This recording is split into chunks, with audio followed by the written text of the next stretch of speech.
Hello friends, welcome to my channel Unused Brain, and in this session we are continuing with the NEET previous year question series and जो आज का हमारा chapter है वो है biomolecules. Last session में animal kingdom करा था। जिन लोगों ने वो वीडियो नहीं देखी है, बहुत इंपॉर्टेंट क्वेश्चंस बताए हैं, टॉप क्वेश्चंस बताए हैं जो कि काफी बार रिपीट हुए हैं। एग्जाम आने वाला है, लिंक डिस्क्रिप्शन बॉक्स में है, तो पहले आप वो वीडियो जाके देख सकते हैं। एंड बायोमोलिक्यूल्स का आज हम डिस्कस करेंगे। सबसे पहला क्वेश्चन जो कि नीट 2020 का क्वेश्चन है guys, identify the statement which is incorrect. एक इनकरेक्ट स्टेटमेंट फाइंड आउट करनी है इन चारों ऑप्शंस में से। सबसे पहली स्टेटमेंट है sulphur is an integral part of cysteine. अगर हम सिस्टीन की बात करें तो सिस्टीन एक नॉन एसेंशियल अमाइनो एसिड है। ठीक है, ये आपको कहाँ मिलेगा? आपके हेयर्स में, आपके नील्स में, स्किन में। ठीक है, इसी तरीके का नॉन एसेंशियल अमाइनो एसिड है सिस्टीन, और ये एंटीऑक्सीडेंट की प्रॉपर्टीज भी रखता है। राइट, तो क्या इसका इंटीग्रल पार्ट है सल्फर? अगर इसका स्ट्रक्चर देखें तो हाँ जी, इसका इंटीग्रल पार्ट है सल्फर। राइट, तो ये स्टेटमेंट करेक्ट है। नेक्स्ट स्टेटमेंट है glycine is an example of lipids. Glycine lipids का एग्जाम्पल है? नहीं, आप सभी को पता है ग्लाइसिन एक अमाइनो एसिड है। राइट, और किस तरीके का अमाइनो एसिड है ग्लाइसिन? एक सिंपलेस्ट अमाइनो एसिड है। इसका स्ट्रक्चर आप सभी को पता है। जिन भी लोगों को ग्लाइसिन का स्ट्रक्चर पता है वो मुझे कमेंट सेक्शन में बताइए कि ग्लाइसिन के स्ट्रक्चर में कार्बन पे क्या क्या चीजें लगी होती हैं। कार्बन के 4 बॉन्ड होते हैं ना, तो उसमें क्या क्या लगा होता है, उसके R ग्रुप में क्या लगा होता है। ठीक है, जो लोग सीरियसली प्रिपेयर कर रहे हैं वो इसका आंसर कमेंट सेक्शन में जरूर दीजिएगा, तो मुझे भी पता चलता रहेगा कि आप लोग पढ़ रहे हैं नहीं पढ़ रहे हैं। तो ग्लाइसिन एक सिंपलेस्ट अमाइनो एसिड है, वो एक लिपिड नहीं है। तो यहाँ पे ये एक इनकरेक्ट स्टेटमेंट है। नेक्स्ट स्टेटमेंट भी हम लोग देख लेते हैं, आंसर तो हमने फाइंड आउट कर ही लिया है। Lecithin contains a phosphorus atom in its structure. Lecithin में फास्फोरस एटम होता है उसके स्ट्रक्चर में, तो ये एक करेक्ट स्टेटमेंट है। ठीक है, लेसिथिन के स्ट्रक्चर में, लेसिथिन को फॉस्फेटिडाइलकोलिन भी कहा जाता है, इसके स्ट्रक्चर में आपको फास्फोरस एटम मिलेगा। Right, correct statement. Next, tyrosine possesses an aromatic ring in its structure। Tyrosine एक एसेंशियल अमाइनो एसिड है, और टायरोसिन एक अमाइनो एसिड डेरिवेटिव है। बेसिकली एक हम कहें अगर टायरोसिन की बात करें तो ये एक एरोमेटिक अमाइनो एसिड है। राइट, एरोमेटिक अमाइनो एसिड है टायरोसिन, तो ये वाला स्टेटमेंट भी बिल्कुल करेक्ट है। इनकरेक्ट स्टेटमेंट कौन सा है इन चारों में से? Option number second. Option number second यहाँ पे करेक्ट है। चलिए, now question number second is which of the following organic compounds is the main constituent of lecithin? lecithin के बारे में मैंने आपको बताया था, it is also called phosphatidylcholine। ठीक है, ये 4 हमारे ऑप्शंस है, arachidonic acid, phospholipid, cholesterol and phosphoproteins. ठीक है, सपोज हमें इसका आंसर जो है वो नहीं पता है। ठीक है, नीट 2019 का क्वेश्चन है गाइस, बहुत इंपॉर्टेंट है, सुन लीजिए। ओके, तो अगर हमें इसका आंसर नहीं पता है, इनमें से हम कौन सी टर्म ज्यादा जानते हैं? जैसे कि लिपिड्स में हम फॉस्फोलिपिड्स को जानते हैं। राइट, फॉस्फोलिपिड को जानते हैं, तो फॉस्फोलिपिड से थोड़ी सी बात कर लेते हैं फॉस्फोलिपिड्स के बारे में, और पहुंचते पहुंचते आंसर पे पहुंच जाते हैं।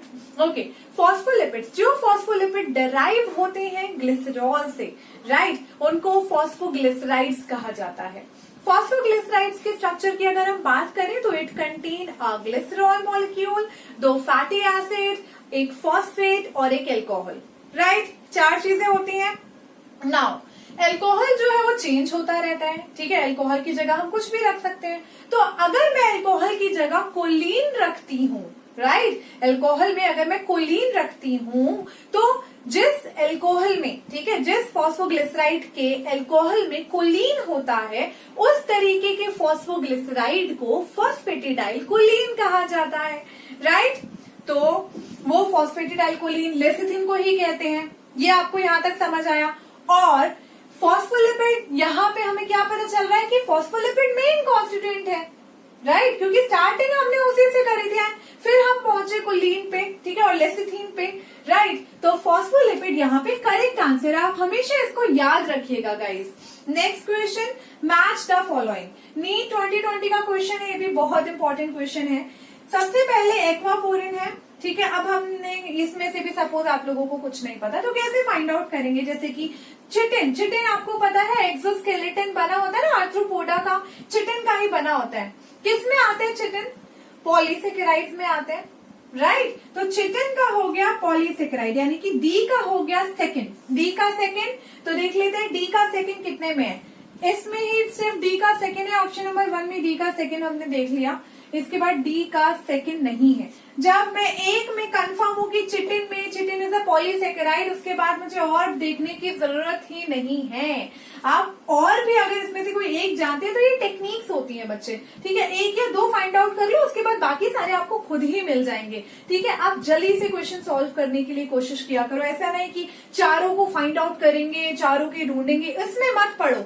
किसी एक को टारगेट करो, एक का बिल्कुल कंफर्म करो and we got the answer, right. तो यहाँ पे डी का सेकंड है, इस हिसाब से हमारा पहला जो है वो करेक्ट है। ए का थर्ड, ठीक है, एक्वापोरिन पॉलीपेप्टाइड, बी का फर्स्ट एस्पेरेजीन अमाइड, सी का fourth abscisic acid carotenoids and chitin is a polysaccharide, ठीक है। Now answer number 1, option number 1 is correct, ठीक है। इसमें 1 करेक्ट है। नीट 2020 का क्वेश्चन है, बहुत इंपॉर्टेंट है। चलिए आप कुछ और क्वेश्चंस करते हैं। Now question number 4 is which one of the following statement is wrong. यहाँ पे हमें रॉन्ग स्टेटमेंट बतानी है। ये क्वेश्चन नीट 2016 का क्वेश्चन है। Again a very important question guys. So सबसे पहला हमारा स्टेटमेंट है cellulose is a polysaccharide. Cellulose एक पॉलीसेकेराइड होता है, हाँ जी, सेल्यूलोज एक पॉलीसेकेराइड है, उसको होमोपॉलीसेकेराइड कहा जाता है, राइट। और वो स्ट्रक्चरल पॉलीसेकेराइड भी है।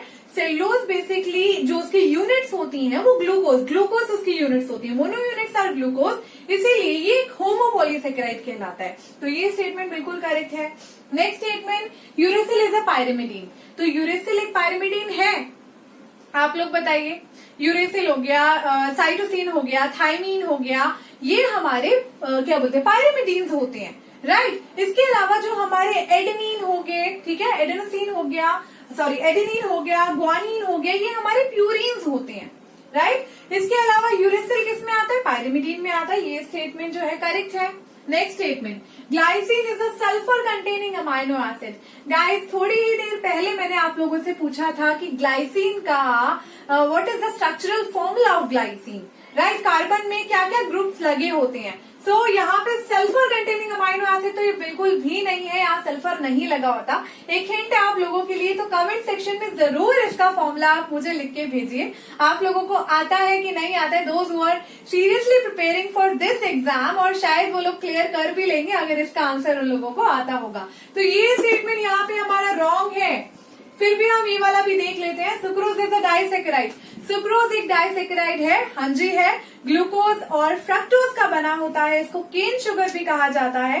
एक और इम्पोर्टेंट क्वेश्चन पूछो आप लोगों से, ग्लूकोज और फ्रक्टोज के बीच में यहाँ पे किस तरीके का बॉन्ड और कौन सा बॉन्ड लगा होता है, उस बॉन्ड का मुझे बस नाम बता दीजिए, ठीक है। एग्जैक्ट नाम जो लोग बता देंगे तो उससे पता चल जाएगा कि कौन आप लोगों में से प्रिपेयर कर रहे हैं और कौन नहीं कर रहे हैं, राइट। जिसको आता होगा आपके माइंड में क्लिक हो जाना चाहिए कि कौन सा बॉन्ड होता है यहाँ पे फ्रक्टोज और ग्लूकोज के बीच, ठीक है। ये भी एक करेक्ट स्टेटमेंट है, वो डाइसेकेराइड है। Next question, which one of the following pair of nitrogenous bases of nucleic acid is wrongly matched. तो यहाँ पे ये क्वेश्चन नीट 2008 का क्वेश्चन है, रॉन्गली मैच्ड पेयर बताना है। चलिए स्टार्ट करते हैं। थाइमीन यूरेसिल ये पायरिमिडीन में आते हैं, अभी मैंने आपको बताया थाइमीन हो गया, यूरेसिल हो गया और साइटोसिन हो गया, सारे पायरिमिडीन में आते हैं, करेक्ट है। यूरेसिल एंड साइटोसिन पायरिमिडीन में आते हैं, करेक्ट है। ग्वानिन एडेनिन प्यूरिन्स में आते हैं, करेक्ट है।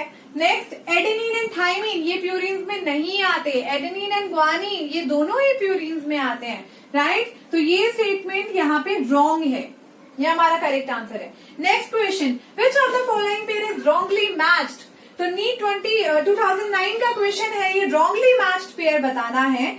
यहाँ पे ये जो बच्चे क्वेश्चन है ना, ये आपको कौन से वाले चैप्टर में मिलेगा, जो आपका माइक्रोब्स इन ह्यूमन वेलफेयर है ना क्लास 12th में, उसमें ये आपको रिटन मिलेगा एनसीईआरटी में, ठीक है। पर इस क्वेश्चन को हम बायोमोलिक्यूल से भी रिलेट कर देते हैं क्योंकि उसमें एंजाइम्स आती हैं, ठीक है, तो दोनों से ही रिलेटेड है ये क्वेश्चन कहीं ना कहीं, इसीलिए मैं ये क्वेश्चन इसमें करवा रही हूँ। वो वाले चैप्टर का भी यही क्वेश्चन रहेगा, राइट। आप एनसीईआरटी खोलेंगे, आपको एज इट इज चीजें मिलेंगी। ये क्वेश्चन बेसिकली जो एंजाइम्स है उनके इंडस्ट्रियल एप्लीकेशन से रिलेटेड है।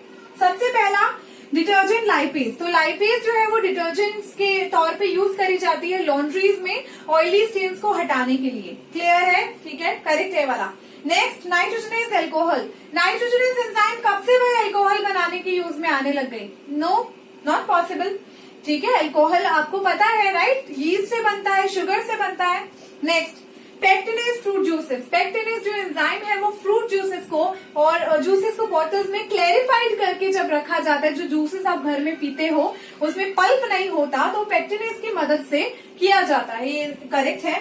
नेक्स्ट, अमाइलेज जो है टेक्सटाइल इंडस्ट्री में यूज होता है। सो यहाँ पे जो रॉन्गली मैच्ड पेयर है वो है एल्कोहल नाइट्रोजनेस, ठीक है। 2009 का क्वेश्चन है, वेरी इंपॉर्टेंट क्वेश्चन गाइस। चलिए और क्वेश्चंस करते हैं। Now question number 7 is a typical fat molecule is made up of. Guys ये नीट 2016 का क्वेश्चन है। टिपिकल फैट मॉलिक्यूल किसका बना होता है? Option number 1 is 1 glycerol and 3 fatty acid molecule. अगर हम टिपिकल फैट की बात करें तो वहां पे एक ग्लिसरॉल का मॉलिक्यूल होता है और उसके नीचे फैटी एसिड टेल लगी होती है। तो अगर आप लोगों में से किसी को भी ग्लिसरॉल मॉलिक्यूल का स्ट्रक्चर पता है तो उसको पता होगा कि उसमें कितने फैटी एसिड चेन की जगह होती है। वहां पे लगभग 3 फैटी एसिड चेन की जगह होती है, राइट। उसका भी स्ट्रक्चर अगर आप लोगों को पता है तो मुझे कमेंट सेक्शन में लिख के बताइए। एक ग्लिसरॉल का स्ट्रक्चर, ठीक है, उसका जो फॉर्मूला होता है वो किस तरीके का होता है, राइट। तो इस हिसाब से हमारा जो करेक्ट ऑप्शन है वो है 1 glycerol and 3 fatty acid molecule. ये इसका करेक्ट आंसर है, ठीक है, ओके। मतलब there is a situation, fat के केस में सिचुएशंस हैं, ऐसा नहीं है कि एक चेन नहीं हो सकती है फैटी एसिड की, बट यहाँ पे बात हो रही है टिपिकल फैट मॉलिक्यूल की, जब तीनों ही चेन्स लगी होती हैं। एक भी हो सकती है, मोनोग्लिसराइड भी हो सकता है, डाइग्लिसराइड भी हो सकता है, ट्राइग्लिसराइड भी हो सकता है। तो ट्राइग्लिसराइड जो है टिपिकल फैट मॉलिक्यूल है, right. Next question. The chitinous exoskeleton of arthropod is formed by the polymerization of, एक चिटिनियस एक्सोस्केलेटन है आर्थ्रोपोड का, आप लोगों को भी पता है उनका जो एक्सोस्केलेटन है वो चिटिन का बना होता है। एंड नीट 2015 का एक क्वेश्चन है, ये किसका बना होता है? अगर हम चिटिन की बात करें तो चिटिन एक होमोपॉलीसेकेराइड है गाइस, होमोपॉलीसेकेराइड है। और इसकी यूनिट क्या है? इसकी यूनिट्स है, ठीक है। ये किसका बना होता है? It is made up of N acetyl glucosamine. So the correct option is option number 3। Clear है? Next question, question number 9, a non proteinaceous enzyme is, NEET 2016 का क्वेश्चन है ये। इन चारों में से एक नॉन प्रोटीनेशियस एंजाइम हमें फाइंड आउट करनी है। सबसे पहला ध्यान जो हमारा जाता है वो राइबोजाइम पे जाता है। राइबोजाइम जो है, ठीक है, एक बेसिकली एक ऐसी एंजाइम है जिसका फ्रेमवर्क आरएनए है, यानी कि it is basically an RNA which serves as an enzyme, right. तो यहाँ पे नॉन प्रोटीनेशियस है, बाकी सारी प्रोटीनेशियस है, लाइसोजाइम प्रोटीनेशियस है, लाइगेज प्रोटीनेशियस है, डीऑक्सी रिबोन्यूक्लियस प्रोटीनेशियस है, लेकिन इसके अलावा राइबोजाइम जिसका जो फ्रेमवर्क अगर आप देखोगे वो आरएनए का होता है, राइट। ये नॉन प्रोटीनेशियस है। 2016 का क्वेश्चन इंपॉर्टेंट है guys. Next, which of the following biomolecules does have phosphodiester bond? इनमें से किसके पास फॉस्फोडाइस्टर बॉन्ड होता है?